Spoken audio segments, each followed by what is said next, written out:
Aujourd'hui, c'est la journée internationale des droits de l'enfant et à cette occasion, Lucien Fontaine est notre invité. Bonsoir. Bonsoir. Alors, vous êtes le président de l'UNICEF dans la Somme.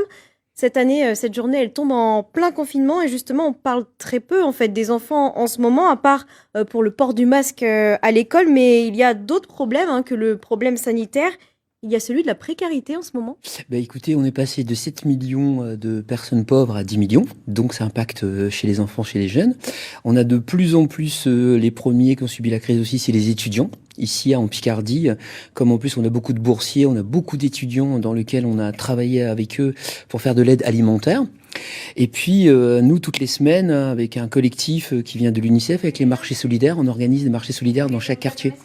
Oui, et puis nous réclamons, nous, l'UNICEF, qu'il y ait un revenu minimum social d'activité pour les jeunes, parce que les 18-21 ont été touchés, et qu'on rehausse aussi les revenus minimums, parce que la précarité, quand elle touche les familles, elle touche les jeunes.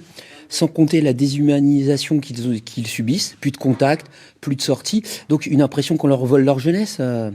Mais c'est important ça pour les enfants, je pense à ceux qui vont à l'école maternelle, à l'école primaire et même au collège, d'avoir des interactions sociales avec d'autres personnes que leur famille. C'est très important parce que ça permet la sociabilisation, ça permet aussi d'avoir au niveau psychologique d'avoir d'autres ressources.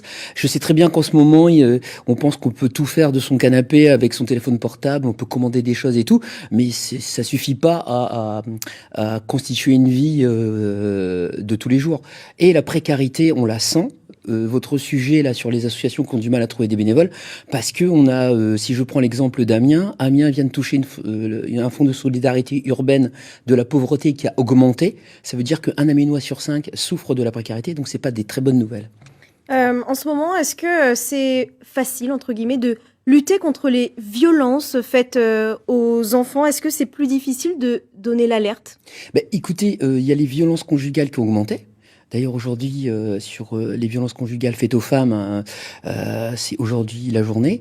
On a bien vu que au premier confinement, il y a eu plus de violences conjugales, donc il y a eu plus de violences chez les enfants. Et comme les gens sont chez eux, c'est encore plus difficile pour ces enfants qui souffrent, et même ces femmes qui souffrent. Oui, c'est plus difficile, même s'il y a encore le 119, même s'il y a le 39-19, mais bien sûr, quand on est reclus dans ces murs, c'est plus compliqué, c'est beaucoup plus compliqué. Et je le dis souvent, quand on a la chance d'avoir une maison et un jardin, on vit pas le même confinement que quand on habite dans un appartement. Et puis, quand on vit dans un quartier qui est déjà classé comme précaire, c'est eux les premiers qui ont subi le plus la précarité. Est-ce qu'il y a des initiatives pour lutter contre tout ça en ce moment? Écoutez, nous, nos initiatives, on double nos marchés solidaires avec un collectif et avec une conseillère municipale citoyenne qui s'appelle Madame Noa Houracia, qui a d'ailleurs fait un appel à la mairie d'Amiens pour que toutes les associations puissent se coordonner à un appel qu'elle fait à la maire d'Amiens. Je pense qu'il serait temps. Parce que les bénévoles sont rares et ce serait bien qu'il y ait une coordination. Donc on continue ces marchés toutes les semaines. Et puis surtout, ce qu'on essaie de faire aussi, c'est qu'avec les associations avec lesquelles on travaille, comme les centres sociaux, on communique entre nous, on regarde un peu ce qu'on peut faire et on essaye d'être solidaires. Parce qu'il faut vraiment de la solidarité dans cette période. Merci beaucoup, Lucien Fontaine, d'avoir été notre invité ce soir. Merci à vous.